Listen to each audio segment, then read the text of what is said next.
Hello YouTube, this is Charlie426, and today we have the review of the Stellar Knights Gemeidree NSC Tank. Now these are also one of those figures that I've seen and was able to kind of get a sample of from the German Toy Fair as well. So this is also another one of those original design mechs from a different company. So just to give you guys a quick look, here is the box right over here. So I did talk to them, and it's only been like a few years since they started this business, and actually, despite that, I have actually seen some of their products being sold online. Now, I've never seen this one being sold online yet, or maybe I just missed it, but they actually used to make one of these very humanoid military or police looking mechs going on here. So this one is also more of a like a tank, bipedal tank mech, but they also have the humanoid mechs where you have a leg and an arm and such. So yeah, they always looked interesting. The prices weren't that bad, or at least the ones I saw at the time weren't that bad. So I might actually try the older ones more. But yeah, they are expanding their lines. There are other different designs and simple designs as well. So, and I think some of them, this one actually uses die-cast metal, and there are ones that don't use die-cast metal. And depending on that, I believe the prices differ a little bit more than usual. So yeah. So I don't think there is an anime or cartoon regarding this. So, but there might be like a Chinese comic book regarding this. Usually that's the way how it works with these Chinese original mechs. But who knows? I might need to do some more research on that as well. Anyway, so let's see what we get. So first of all, this is not a model kit. This is actually a figure. But of course, in the box there will be some parts separated. So you just need to connect them with each other, and other than that, you get an instruction manual as well. So the instruction manual tells you how to assemble it, well, how to reconnect the pieces, and this thing does actually have a transformation, and there are roughly about 2 transformations, and it will show you how to do those transformations in the manual as well. Alright, so now let's take a look right away. So I'm pretty sure, because this is another figure, you guys might be wondering how tall this thing is. So here is next to a typical 1-to-144 scale Gunpla kit. So you can see it's slightly taller than a typical Gunpla 1-to-144 kit as well. So hopefully that helps you guys out. And let's see what we got from top to bottom. So once again, this thing does not have any arms. Now these may look like arms folded up, but these are not arms. So these are one of those, like, Metal Gear Rex type, mechs where it has only legs and a gigantic cannon. Alright, so from the top, so this is, I assume this part is the head, but it's more of the cockpit, because you can actually open it up and it reveals a pilot seat. Now on the box I received, there was no pilot figurine as far as I can tell. But according to the manual, it seems like one of those Diaclone figures can actually fit inside there, because this is, according to the box, I think it does mention it's a 1-to-60 scale, if I remember correctly. Yeah, 1-to-60 scale figure. So yeah, you can, and even the manual does show that you can use like a small figurine, but it definitely looked like one of those Diaclone figures as well. So you can close that up. Now, when you first open the box here, this piece might be well, actually, it is separated. So you get this piece separately, and if you take it off, you can actually see the inside details going on here. So it's a pretty nice, small detail, if you ask me. But yeah, you can either keep that open, or if you don't want to lose this, you can always reattach this as well. Okay, oops, I made a mistake. There we go. So that's that. And when you first open the box, basically the leg part and the top part will be separated, so like this. And the way how this works is that this actually uses magnets. So that's actually pretty cool, if you ask me. I really like the fact that they're using magnets. So to give a little more detail, so this small gun was detached, so you gotta reattach it as well. This railgun looking thing and missile launcher were also detached, so they're only on a simple peg system, so you know what to do. Very simple. It's not rocket science or anything as well.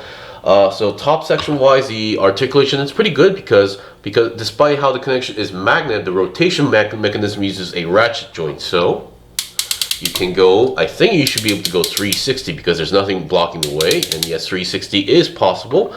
Now, despite having no arms, these parts do kind of flap up and down a bit, and then you can rotate them 360. Of course, make sure you don't collide with anything as well.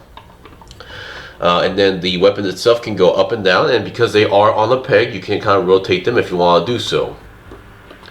And then also same goes for the rail cannon, up and down, same situation, and also 360 twist is also possible. And overall, the figure is definitely hefty, if you ask me. I can definitely tell there is some die-cast metal in certain joints as well. So this thing is pretty stable. Alright, now looking at the legs going on here. So I'm just going to take off the top part to show you guys more in detail. There we go. So the legs, you can see it can go, if you have the top part, this might be tricky, but going 360 should be possible. And then you can see there are ratchet joints here, and then going to the side, a little bit possible, but yeah, because it's a ball joint connection, you can't really go to the side 90 degrees. But despite that, it does have a nice side swivel going on here, so you can go 360 on the lower leg if you want to do so.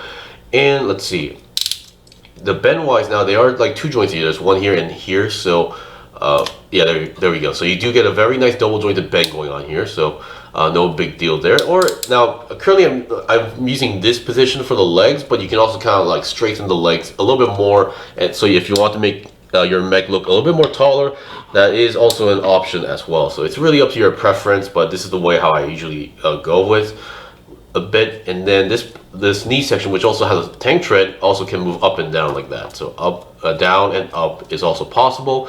And yes, you just saw that the rubber treads, I think these are made out of rubber, can also rotate. This is actually a pretty rare case. We don't really see these type of things too often. Usually if there's a tread, it's either made out of plastic, and sure, they move, but it's a very stiff movement. But I have never seen using treads in rubber move this smooth in my life. So yeah, they really aced this one, if you ask me.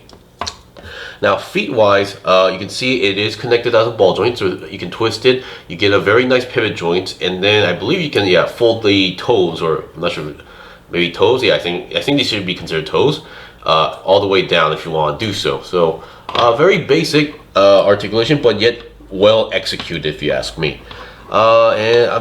According to the manual, there's nothing too special from here. No hidden weapons or anything. So yeah, so let me reattach that. So yeah, it's a very simple looking mech design. And now I know, like when it comes to mech designs, there are always like the preference between people. Some people would rather have like a complicated or like a fully loaded out mech, while some people prefer like a simple, realistic designs. Now for this, like a tank, I can kind of see a similar like weapon, a weapon like this being made in the future. I can kind of see this happening, because a tank doesn't always need to be on treads. Then maybe depending on the situation or terrain, they can walk around. Who knows? That might be a thing in the future. Alright, so I think we've seen the basics of the unit. So very fun to pose, and I think some people would definitely have fun, playing around with this figure. And I'll keep in mind, this is the sand brown color, which is my preferred color, but they also have a green color version as well. So if you can actually find this on the market, I think it's really up to you to choose your preferred color. Alright. So we've seen the basics of the unit, so I think we'll be right back with the first tank mode. So apparently there are two tank modes. I'll look at the first one first. Okay, I'm back. So here we have the first tank mode. Apparently it was a much more simple transformation than I expected. So let's see what we got. So let me get this out of the rotating stand here. So size and design wise, I really like the overall compact look, and it does definitely look like a convincing tank mode as well. So the way how it works is basically think of it as a trailer mode. So basically there's a front part and the back part, and you connect it from the middle. So first of the overall design, there's nothing too much of a transformation here. The top section is still the top. The only difference is that you rotated this side section as well, and the weapons are now on, instead of on here, they're on the back section. So if you look at the back here, you can see there's these ports going on here. There's multiple ports, but these are the ones you attach the area. The weapons are now attached in these areas as well. So articulation wise, they're still the same, because the joints are still there, so you can go up and down, and side to side movement is all possible.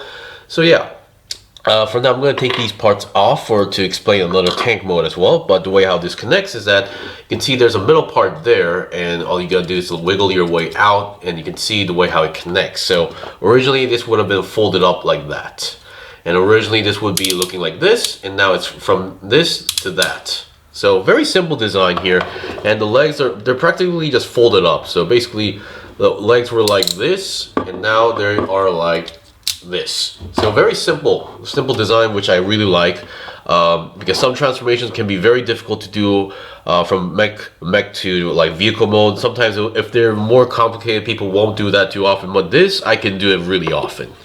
So yeah, I really like the simplicity of it.